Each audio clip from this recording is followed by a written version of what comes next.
Di sini saya akan membawakan materi sesuai dengan Ya, prodi kami gitu ya. Di situ prodi teknik komputer dari pemanfaatan IoT yang secure untuk smart city gitu ya. Oke, di sini profil nama narasumber saya sendiri. Di situ riset yang saya minati pertama adalah Internet of Things, ada sensor and actuator network, jaringan komputer, terus ada mobile ad hoc network dan vehicle VANET gitu ya, ad hoc network gitu. Nah, yang lagi saya coba mengarah ke sana.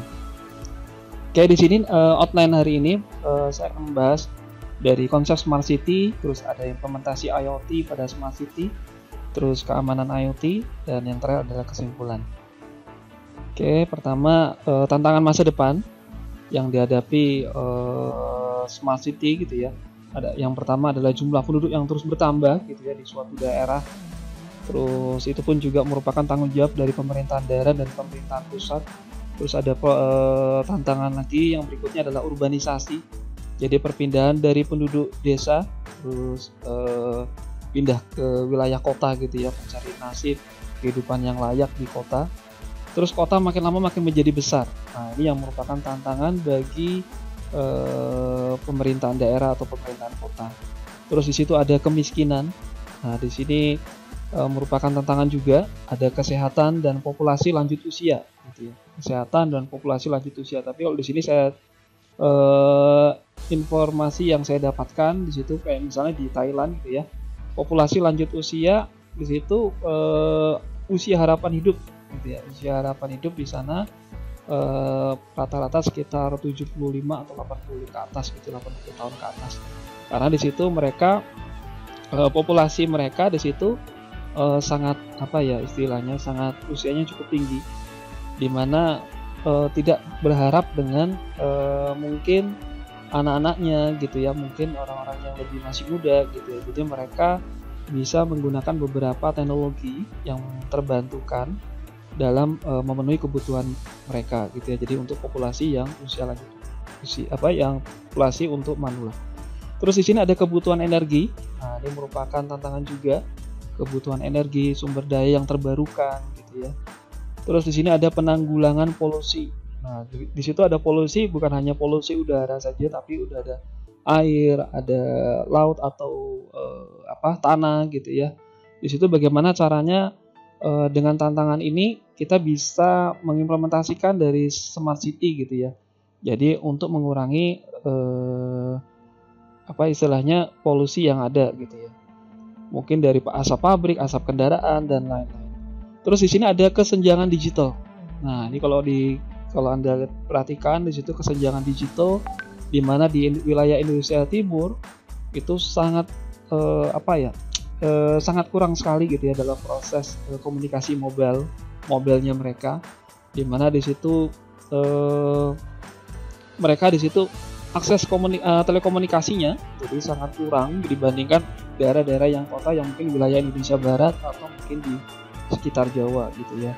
Jadi mereka pun juga untuk mengakses secara smart gitu ya, atau mungkin membangun daerahnya supaya maju. Nah, ini yang mungkin perlu diperhatikan oleh dari sisi pemerintah atau mungkin dari operator telekomunikasi untuk meningkatkan pembangunan BTS yang berada di daerahnya. Terus ada sistem birokrasi. Di sini sistem birokrasi apalagi di daerah pemerintahan daerah atau pemerintahan pusat. Jadi di situ ada yang sifatnya masih belum transparan gitu. Jadi ada proses tunggu yang cukup lama, terus informasi yang kurang akurat. Nah, ini yang perlu diperhatikan, dan juga ada pungutan liar. Nah, ini yang dalam sistem birokrasi. Terus ada lagi yang tantangan berikutnya adalah ancaman keamanan gitu ya. Nah, di sini yang kalau saya cantumkan di sini ancaman keamanan dalam implementasi smart city, yaitu dari sisi keamanan informasi data gitu ya. Oke. Nah, di sini saya mencuplik definisi dari smart city gitu ya. Jadi ada beberapa model smart teknologi yang lainnya di situ. Jadi di sini smart city adalah proses memadukan teknologi, tata kelola dan masyarakat dalam kesatuan untuk mendukung karakteristik kota yang pintar. lingkungan yang pintar, masyarakat yang pintar, serta pemerintahan. Jadi pemerintahnya juga yang pintar, jadi seperti itu. Terus ada beberapa teknologi komunikasi di IoT. Kalau misalnya Anda lihat di sini dari bawah kiri saya, di sini ada Ethernet, RFID, NFC, sampai di situ teknologi yang coveragenya luas begitu ya. Jadi ada LTE Advanced. Dan di sini kalau misalnya dari sebelah kanan, kalau di sebelah kanan itu ada Personal Area Network, coveragenya juga karena dia semakin kecil.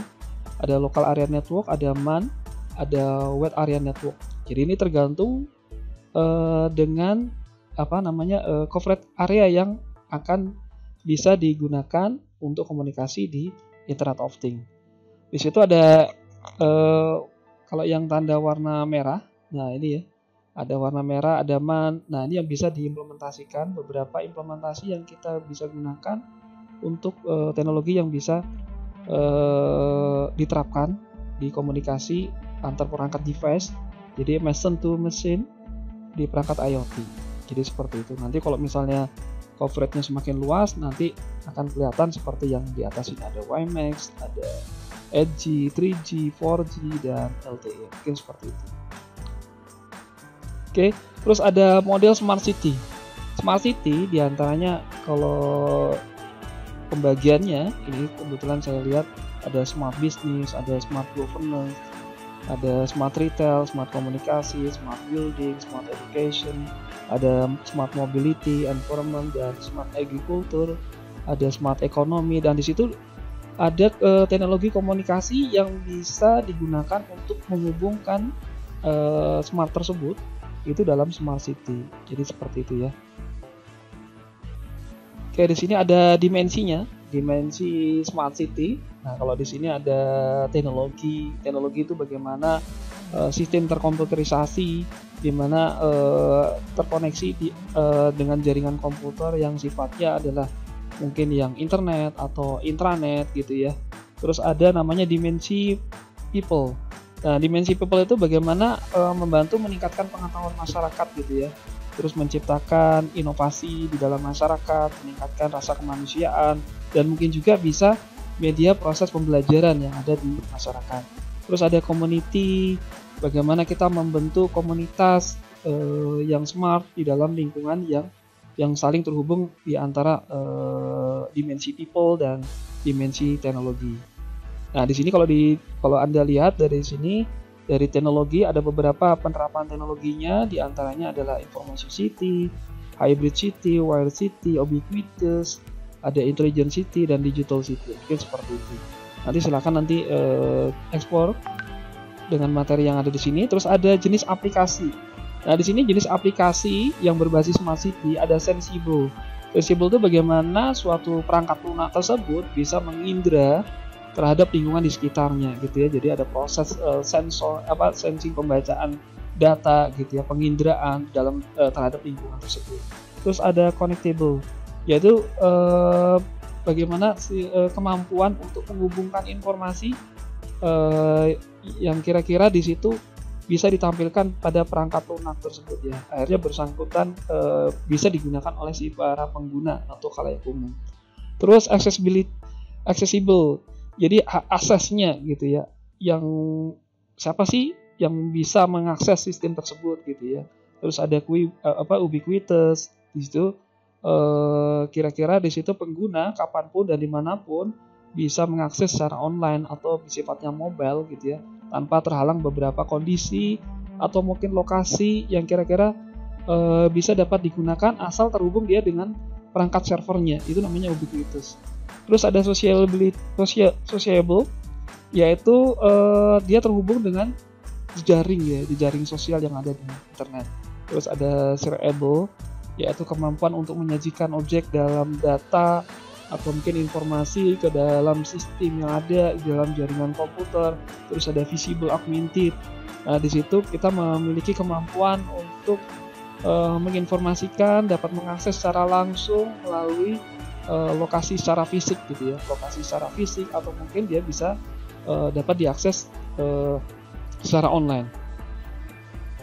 Nah, di sini ada beberapa implementasi yang implementasi IoT pada smart city. Yang di sini saya contohkan ada smart lighting di sepanjang jalan kota gitu ya. Di sini saya contohkan di sini ada beberapa kerjasama dari perusahaan BUMN, di salah satunya adalah perusahaan Telkom yang implementasinya sudah diterapkan di Papua gitu ya. Jadi perangkat tersebut secara otomatis misalnya kondisinya saling terhubung dan terkoneksi dan bisa menyalakan lampu apabila dalam kondisi gelap, atau bisa lebih efektif dia kapan waktu lampu itu akan menyala atau tidak gitu ya. Oke, di sini ada smart route. Smart route di sini ada beberapa jalur utama di jalan raya, atau mungkin ada proses tunnelingnya di situ saling terhubung di antara titik node tertentu. Jadi di sini ada proses di mana setiap pengendara di jalan akan merasa terjadi kenyamanan gitu ya, terjadi kenyamanan, aman dalam berkendaraan. Apalagi di situ dalam keadaan di dalam terowongan gitu ya. Nah, di situ biasanya kalau misalnya dalam suatu kondisi kejadian tertentu, misalnya di situ terjadi pemadaman atau mungkin ada kondisi banjir, maka di situ akan dikirim notifikasi dari beberapa node tertentu. Terus di sini ada smart route yang dalam modelnya dalam bentuk jembatan, dan di situ juga smart grid. Jadi istilahnya dari beberapa node tertentu itu akan diletakkan di setiap beberapa ruas di situ. Akhirnya di setiap pengendara bisa merasakan aman, nyaman, dalam terkendali di situ ya apabila terjadi sesuatu apapun di situ. Nah, di sini ada implementasi IoT pada militer dan pertahanan keamanan. Nah, kalau di sini kita bisa memantau musuh wilayah perbatasan kegiatan militer, ada serangan musuh atau darat, laut atau udara. Nah, di sini kita bisa menggunakan semacam komunikasi yang sifatnya kita nggak mungkin ya langsung terkoneksi dalam internet ya. Jadi dari beberapa titik atau mungkin dari beberapa soldier tentara-tentara ini yang terhubung, atau mungkin dari beberapa kendaraan di sini, maka saling bisa berkomunikasi menggunakan link radio gitu ya, atau mungkin dengan bantuan UAV atau semacam drone gitu ya, menghubungkan ada sinyal atau beberapa titik tersebut menuju ke servernya, atau mungkin dia bisa menghubungkan ke satelit gitu ya. Kalau di sini kalau kita langsung menghubungkan ke internet tidak mungkin bisa terjadi, karena di situ harus butuh bantuan dari perangkat satelit atau mungkin dengan beberapa drone gitu ya. Jadi di situ kita bisa memantau keadaan kegiatan dari kemiliteran gitu ya, atau mungkin memantau keadaan musuh gitu ya. Kalau dari sini saya lihat dari sebelah kanan di gambar ini ada beberapa teknologi yang sudah diimplementasikan di kemiliteran, yaitu Internet of Military Things gitu ya. Jadi beberapa titik bisa dimonitor secara langsung dan bisa diketahui oleh pemilik teknologi tersebut gitu ya. Nah, di sini ada smart learning. Ada smart course yang paling utama, atau mungkin dia bisa ada main classroom-nya atau mungkin dari remote classroom-nya, dan di situ beberapa tenaga pendidik atau dosen atau mungkin guru dia bisa saling berhubungan interaksi dengan mahasiswanya tanpa secara fisik. Jadi istilahnya mungkin di situ bisa berkomunikasi atau terhubung dengan secara virtual. Dan di sini ada beberapa teknologi yang bisa kita terapkan di situ dengan membentuk smart learning. Mungkin di situ dari sisi presensinya, dari preferensi kita nggak perlu kita menggunakan fingerprint atau menggunakan smart card, atau mungkin di situ kita bisa menggunakan face recognition. Jadi kita bisa membaca titik dari pembacaan wajah kita gitu ya. Jadi akhirnya kita data tersebut akan bisa tersimpan di dalam database smart learning. Nah, di sini ada beberapa implementasi dari kamera, dari proses kamera pembacaan di CCTV-nya, atau mungkin kondisi di mana ada beberapa sensor pergerakan atau RFID. Nah, ini bisa diimplementasikan di smart learning. Terus di smart tourist. Smart tourist ini kalau saya contoh di sini ada dari perusahaan Gamma Techno. Di situ dia buat mockupnya untuk Smart Tourist, bagaimana dia bisa menentukan lokasi alun-alun kidul atau pasar Beringharjo dari Taman Sarinya dari jarak tertentu. Akhirnya kita bisa memantau, atau mungkin di situ kita bisa melihat bagaimana sih kondisi di sana, atau mungkin di situ kita ingin proses menginap atau mencari rumah makan di situ ya, berapa sih jaraknya gitu ya. Nah, itu mungkin kita bisa menggunakan teknologi augmented reality dan virtual reality untuk membantu proses transformasi industri di pariwisata gitu ya. Nanti bisa rekan-rekan bisa mengimplementasikan ini jadi beberapa implementasi yang bisa diterapkan di Smart City. Terus ada Smart Economy. Oke, saya perbesar. Nah, kalau di sini Smart Economy ada Smart Retail. Jadi di mana pelanggan di situ dia bisa mengetahui di mana letak barang tersebut gitu yang akan dibeli gitu ya, mungkin di suatu letak atau mungkin di rak-rak yang di sekian gitu ya. Mungkin di situ lebih memudahkan si pelanggan untuk menemukan barang yang akan dicari atau akan dibelanjakan. Dan di sini ada beberapa smart factory.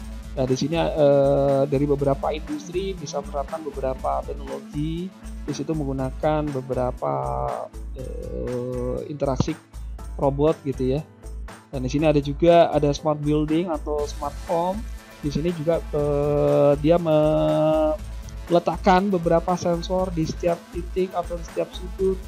Dengan contohnya di situ ada smoke detection, humidity, ada temperatur, ada gas detection, carbon, ada PIR. Nah, ini semua beberapa sensor ini bisa memantau kondisi keadaan di rumahnya atau mungkin di suatu bangunan. Oke, selanjutnya untuk smart agriculture. Nah, atau dikenal dengan smart farming. Nah, di sini kita bisa ada smart green. Nah, kita bisa memantau kondisi di mana kelembapan atau temperatur di situ ya, kondisi tanah gitu ya, mungkin dari pH itu yang perlu dipantau atau dibuat reportnya dalam mengimplementasikan di smart agriculture. Terus ada menggunakan drone, di situ dia bisa menyebarkan pupuk atau mungkin di area tertentu atau melakukan mapping geospasial. Terus di situ ada juga dari sisi peternakan, dia bisa menanamkan semacam GPS. Jadi seorang penggembala dia tidak perlu khawatir di mana ternaknya, mungkin ternak sapi atau domba atau gitu ya, mungkin dia bisa lepas, akhirnya bisa kita lakukan tracking di mana posisi keberadaan sapi tersebut. Jadi mungkin dia bisa dipantau lewat secara mobile atau mungkin dipantau melalui aplikasi web gitu ya. Oke, di situ ada beberapa, termasuk juga di perairan gitu ya, untuk mengukur kejernihan air atau mungkin pH-nya. Nah, di situ sangat menentukan keasaman gitu ya, mungkin di kondisi air, kejernihan air. Apabila di situ misalnya dari sisi pengukuran soil pH-nya, tingkat keasaman, nitrogennya, terus di situ ada residu untuk surface-nya, mungkin zat adiktif atau mungkin yang zat kimia yang sangat berbahaya pada peternakan ikan. Nah, itu yang perlu diperhatikan. Oke, nanti di situ macam-macam banyak implementasi yang kita bisa terapkan di smart agriculture.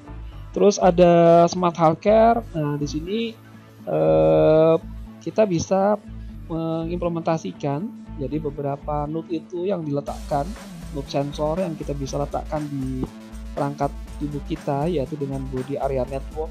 Jadi mungkin kita diletakkan dengan di sisi jantung, di area jantung kita. Di situ ada menggunakan EG sensor, terus ada denyut nadi, terus ada flow oximeter, kadar oksigen dan blood pressure gitu ya. Jadi untuk menentukan di mana tekanan darah kita, dan di situ kita bisa terkoneksi, terhubung dari setiap beberapa layer ini, dan akhirnya bisa secara remote kita akan dipantau oleh pihak medis, tenaga medis, dan tersimpan data rekam medisnya gitu ya.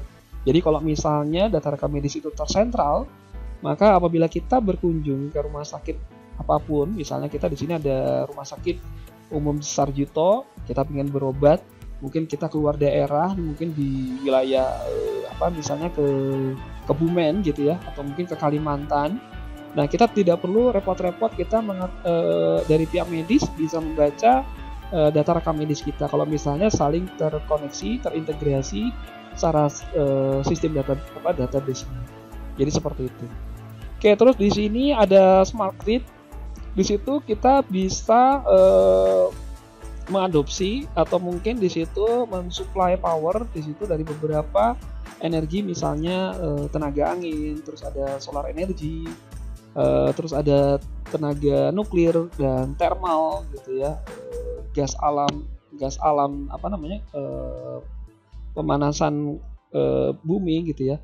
Dan di situ kita bisa menerapkan beberapa teknologi tersebut dari pemasokan yang mungkin kalau misalnya di situ supply dari PLN atau yang modelnya dengan menggunakan batu bara atau menggunakan solar, kita bisa menggantikan dengan adanya model yang sifatnya adalah smart grid.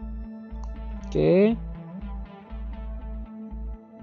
Selanjutnya di sini ada bidang deteksi bahaya dan bencana.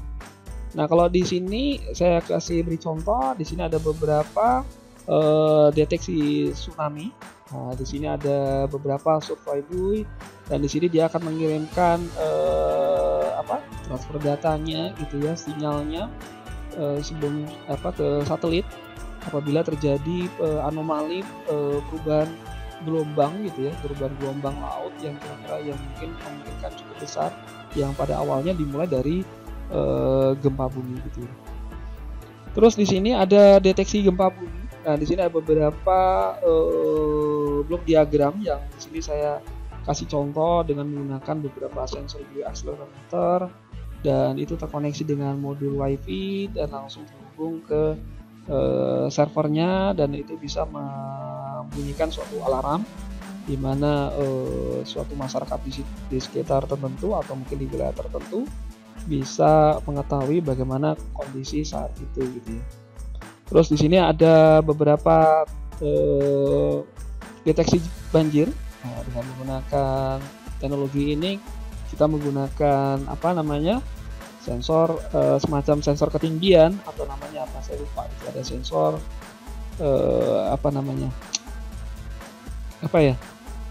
atau infrared atau mungkin pakai ketinggian air ya, saya lupa di situ. Di situ bisa kita menentukan pendeteksi ketinggian air gitu ya, jarak dari sensor dan sampai mana gitu ya. Nah, di sini ada beberapa teknologi untuk deteksi tanah longsor. Di situ dengan menggunakan buat microcontroller, ada GSM untuk mengirim sinyal ke akses internet, ada beberapa sensornya, diantaranya adalah gyrometer, piezoelektrik, dan material longsornya. Nah, ini ada simulasi contohnya yang mungkin bisa diterapkan atau mungkin bisa disimulasikan kira-kira di dalam kenyataan. Terus ada deteksi kebakaran hutan. Jadi nanti setiap node akan diletakkan di beberapa titik tertentu yang kira-kira rawan terjadinya kebakaran hutan, apalagi misalnya terjadi kayak daerah-daerah yang misalnya banyak digunakan objek untuk perkebunan gitu ya, mungkin dibanyakan di daerah Kalimantan, Sumatera gitu ya, yang biasanya rawan terjadi kebakaran hutan. Nah, ini kita bisa menentukan titik mana sih yang bisa kita temukan lebih awal, dengan akhirnya kita mengirim beberapa satelit, atau mungkin di situ juga kita bisa menggunakan drone juga gitu ya. Terus akhirnya mengirim ke sentral datanya. Akhirnya data tersebut akhirnya kita bisa pantau, atau mungkin kita mengirimkan bagaimana cara penanggulangan dari proses kebakaran hutan. Oke, selanjutnya bidang transportasi dan lalu lintas. Ya, terus ada di sini ada monitoring traffic. Untuk monitoring traffic dan kemacetan, jadi pada ruas jalan dan waktu tertentu gitu ya. Biasanya kalau di jam traffic yang padat, biasanya di jam 7 pagi atau itu pada awal berangkatnya, atau mungkin di situ pas saat pulang gitu ya. Pas saat pulang mungkin sekitar jam 16 atau jam 15. Maka di sini kita bisa membuat skala prioritas, misalnya daerah-daerah yang menuju ke kota, maka di situ dikasih skala prioritas. Di saat dimulai berangkat jam 7, atau mungkin dia saat mau pulang, maka dibuat skala prioritas di mana lampu traffic yang warnanya hijau akan memiliki durasi waktu yang cukup panjang dibandingkan menggunakan lampu merah gitu ya. Oke, mungkin seperti itu salah satu contohnya. Terus di sini ada monitoring kecelakaan menggunakan intelligent transport system. Di situ kita bisa menentukan ada proses di mana menentukan titik lokasi kejadian kecelakaan gitu ya. Nah, di situ kita bisa mengirim notifikasi keadaan kondisi di lapangan, akhirnya menuju ke misalnya ke yang keluarga korban gitu ya, kondisinya bagaimana gitu. Nah, di situ kita bisa memonitor dan akhirnya juga bisa menginformasikan kepada pihak rumah sakit gitu ya, mengirimkan ambulan apabila terjadi adanya korban gitu. Oke, di sini untuk smart parking. Nah, kita di sini kita akan lihat beberapa teknologinya menggunakan smart parking. Kita menggunakan di situ ada beberapa sensor, di situ ada magnetic vehicle detector. Apabila di situ sudah istilahnya sudah dilewati oleh kendaraan, maka di situ alokasi kendaraan tersebut sudah diisi oleh kendaraan yang mungkin sudah mendapatkan jatah parkir. Tapi kalau misalnya di situ diletakkan sensor tersebut dalam kondisi misalnya di sini warna indikatornya hijau, maka di situ pemilik parkir masih bisa mencari lokasi parkir yang masih kosong gitu ya. Terus nanti saya sampai lupa di sini saya menjelaskan ada namanya teknologi vehicle to vehicle communication atau V2V. Jadi di situ komunikasi dengan beberapa kendaraan di situ saling berkomunikasi gitu ya.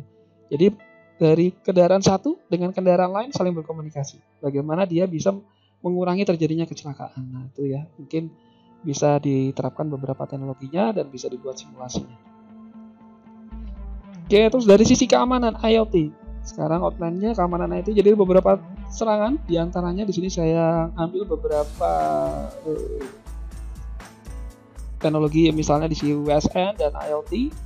Di sini bentuk serangannya adalah denial of service, distributed denial of service, ada work-from attack, sysbill attack, ada selective formatting attack, dan sampai overload attack gitu ya. Nanti saya akan jelaskan satu persatu bagaimana sih bentuk serangan yang terjadi di perangkat IoT yang bisa mengganggu gitu ya proses paket data yang akan dikirimkan menuju ke server. Nah, kalau di sini ada beberapa model denial of service, yaitu kita bisa mengumpulkan server tersebut dengan adanya semacam loading data atau akhirnya di situ mengirim paket yang modelnya ICMP, protokol ICMP, akhirnya bisa melumpuhkan atau dari sisi server dia akan merasa kewalahan melayani beberapa istilahnya service yang akan diberikan kepada klien. Nah, di situ modelnya kayak misalnya zombie gitu ya. Jadi di situ pakai data yang sebenarnya merupakan dari serangan dari seorang attacker untuk bisa melumpuhkan si server. Akhirnya si server kewalahan dan menjadi down gitu ya. Akhirnya dia tidak bisa memberi pelayanan kepada klien yang sesungguhnya. Oke, di situ ada beberapa contoh dari serangan. Kalau kita misalnya dari layer OC, itu dari misalnya physical ada proses jamming, di mana di situ dia akan mengacak proses paket data. Oke. Terus ada interferensi sinyal, ada node tampering, terus ada layer data link, ada network, transport, dan application. Mungkin saya akan lebih singkat aja karena mungkin sudah waktunya udah cukup. Terus ada distributed denial of service. Di sini beberapa serangan kita menggunakan botnet, robot network. Di situ hampir sama, tapi dia secara distribut. Jadi beberapa server bisa langsung down, dan dengan teknologi yang di situ dengan menggunakan Oke, terus ada wormhole.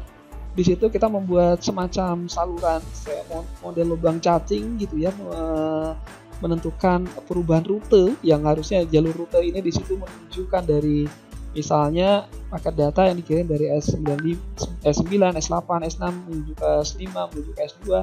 Tapi di sini si attacker bisa menentukan jalur tunnelingnya gitu ya, wormhole. Jadi dia melakukan proses perubahan rute gitu ya, jalur link, tunnelingnya gitu ya. Terus di sini ada Sibyl, di mana Sibyl seperti ini. Jadi si attacker akan melakukan duplikasi diri seolah-olah tanpa node sensor, kemudian melakukan pencurian data, mengubah data dan menginjeksi data. Jadi posisinya kalau seperti ini, maka Sibylnya adalah posisi yang berada di sini di wilayah jaringan. Maka seakan-akan si node sensor sesungguhnya dia akan melakukan proses pengiriman seharusnya diarahkan menuju ke warna putih. Tapi di sini dia akan mengirim paket data seakan-akan ternyata data yang dia kirim ternyata di posisi yang sudah diubah oleh udah dibuat semacam serangan yang diduplikasikan oleh seorang attacker. Terus ada selective forwarding. Maka di sini ada proses dropping paket data. Jadi paket data yang dikirimkan melalui seorang attacker, di situ ada proses paket data yang akan dilewati melalui node tertentu di sini, maka akan segera dihapus. Atau mungkin ada beberapa kolektif pengumpulan data yang akan diteruskan menuju ke selective forwarding ini, ada node yang warna hitam ini, maka sudah sampai dari ujung titik ujung ini akan ditampilkan, ditampung ke data sini, maka sebelum nyampe ke base station maka akan dihapus. Nah, ini sangat kejam sekali ya. Jadi beberapa seorang attacker ini melakukan serangan yang ada di posisi seperti ini gitu ya. Ya, jadi menghapus data pakai data-data yang diteruskan dari ujung suatu titik tertentu gitu. Terus ada sinkhole. Sinkhole di sini adalah melakukan node sensor dikompromise oleh seorang attacker, jadi akan menarik traffic jaringan. Jadi dia seakan-akan bahwa ini adalah sinknya gitu ya, pusat datanya tuh yang warna merah ini, ternyata ini node yang sudah dikompromise oleh si attacker gitu ya. Jadi paket data yang harusnya dikirim ke base station tapi dia ditampung dulu di sini gitu ya. Nah, ini yang yang dikenal dengan istilah namanya sinkhole. Terus ada node replication. Jadi ada beberapa node tertentu yang di sini. Nah, dia membuat semacam replikasi beberapa node yang sama. Di sini ada duplikasi ID. Nah, dia perlu perhatikan. Duplikasi ID seakan-akan di situ node satu dan node yang lain itu memiliki node ID yang sama atau istilahnya MAC address-nya sama. Jadi base station penampungan data di sini dia merasa, ini kok terjadi ada pengiriman data yang sama. Ada pengiriman data paket yang sama tapi dengan ID yang sama, gitu, pengiriman paket data. Nah, di situ yang mungkin kira-kira akan terjadi duplikasi data. Mungkin di situ ada proses penanaman data yang tidak benar gitu ya. Terus ada malicious node. Nah, kalau di sini malicious node, jadi kalau di sini ada beberapa range dari transmisi yang di node A, dan untuk malicious node yang bisa si attacker dia membuat node sensor tiruan sehingga akan memudahkan proses penyadapan data sehingga informasi yang ada itu dapat terganggu. Misalnya di sini posisi di node C, maka dia membuat sensor tiruan di sini yang seharusnya dikirim melalui jalur yang ada di A, dari S menuju A, setelah itu dilanjutkan dengan node sensor B, dan selanjutnya C, dan akhirnya menuju ke data sync. Nah, di sini kalau seorang attacker dia membuat semacam malicious file-nya di situ, data yang dikirim, proses data yang dikirim yang diterima dari S akhirnya diteruskan menuju ke C. Nah, ini yang terjadi perubahan data, mungkin ada proses indexing yang di situ akhirnya datanya tidak benar. Nah, di sini ada beberapa upaya penanggulangan atau pengamanan dari sisi ada beberapa peratasan yang bisa kita tanggulangi. Di situ ada beberapa, kita memanfaatkan teknologi cloud computing dengan semacam service pelayanannya dari sisi infrastruktur, atau mungkin dari platformnya, atau mungkin dari sisi software atau aplikasi tentunya. Terus di sini bagaimana caranya kita mencegah dari serangan DOS atau denial of service atau distributed denial of service.